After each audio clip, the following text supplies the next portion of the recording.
کہ آدم کی اولاد کو گمراہ کرنے کا شیطانی طریقہ کیا ہے؟ سب سے پہلے وہ وسوسہ ڈالتا ہے، الذی یوسوس فی صدور الناس، لوگوں کے دلوں میں وسوسہ ڈالتا ہے۔ اور دوسری جگہ اللہ ذو الجلال نے فرمایا فوسوس الیہ الشیطان، آدم علیہ السلام کو بھی شیطان نے ہی وسوسہ ڈالا۔ فقال یا آدم، اور کہنے لگا اے آدم، هل ادلک علی شجرۃ الخلد وملک لا یبلی، کیا میں ایسے درخت کے بارے میں تمہیں بتاؤں جس کا پھل کھانے سے تم ہمیشہ ہمیشہ یہاں ہی رہو گے اور یہ بادشاہی کبھی ختم نہیں ہوگی۔ سبز باغ دکھانا یہ شیطانی چال ہے، اور یہی طریقہ ہے شیطان کا۔ کیسے وسوسہ ڈالتا ہے؟ انسان اللہ تعالیٰ کی ایک مخلوق ہے، اس کے قلبی حالات کیا ہے؟ کس طرح وسوسہ انسان کے دل میں آتا ہے؟ اچانک سے کوئی خیال آئے اور چلا جائے، اس کو عربی زبان میں کہتے ہیں خاطرہ، اس کی جمع ہے خواطر۔ جو اچانک چلا جاتا ہے آ کے، وہ نیکی کا ہو یا برائی کا ہو،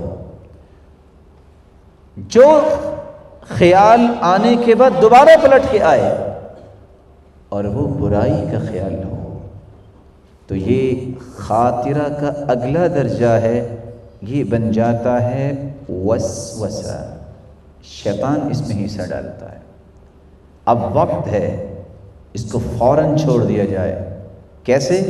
اعوذ باللہ من الشیطان الرجیم، اعوذ بوجہ اللہ، لا الہ الا اللہ، اللہ کے ذکر سے یہ وسوسہ ختم ہو سکتا ہے۔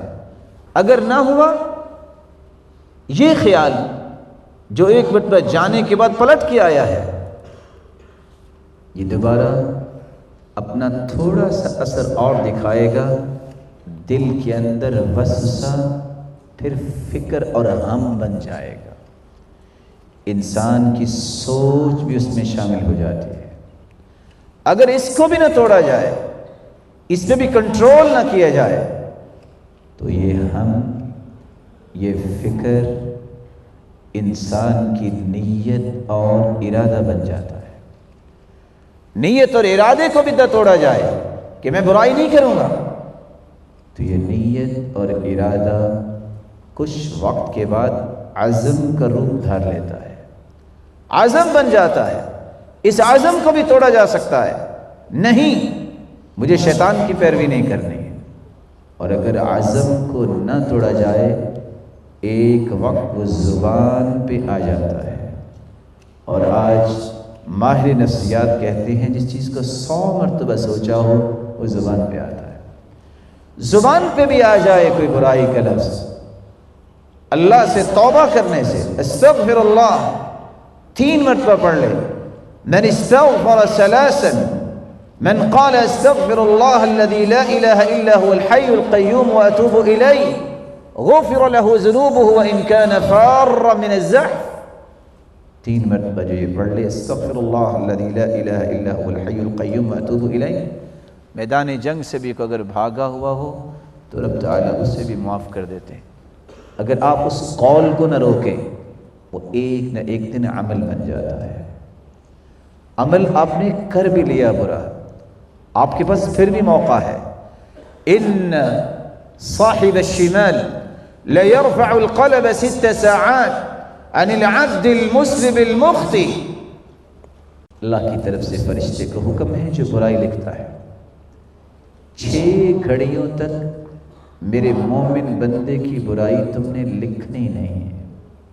فإن هو نزع واستغفر وتاب القاها وإلا كتبت واحدة۔ ساعة عربی زبان میں آج گھنٹے کو بھی کہتے ہیں۔ اگر میرے بندے نے 6 گھڑیوں کے اندر اندر توبہ کر لی، گناہ چھوڑ دیا تو بغیر لکھے ہی میں سے معاف کرتا۔ عمل کو اگر آپ نے نہ روکا، بار بار کیا، تو یہ عمل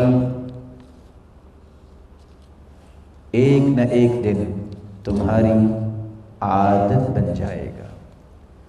اس عادت کو بھی توڑا جا سکتا ہے، اگر عادت کو نہ توڑا گیا تو یہ عادت فطرت ثانیہ بن جائے گی۔ فطرت اولا کیا ہے؟ پہلی فطرت اسلام۔ کل مولود یولد علی الفطرہ، ہر بچہ فطرت اسلام پہ پیدا ہوتا ہے۔ فأبواہ یہودان او یمجسان او ینصران، والدین ہی اپنی اولادوں کو یہودی بناتے ہیں، عیسائی بناتے ہیں، مجوسی بناتے ہیں۔ ہر شخص کو اللہ نے فطرت اسلام پہ پیدا کیا ہے۔ تو یہ فطرت ثانیہ، اسی کے بارے میں آپ نے سنا ہوگا کہ فطرت نہیں بدلتی، پہاڑ ایک جگہ سے دوسری جگہ جا سکتا ہے، وہ اتنے درجات برائی کے طے کر کے اس کی فطرت بنی ہے تو چھوٹنا کتنا مشکل ہو جاتا ہے۔ لیکن بنیاد کہاں سے بنی؟ اس وسوسے سے جو شیطان کی طرف سے آتا ہے۔ اللہ ذوالجلال ہم سب کو محفوظ فرمائے۔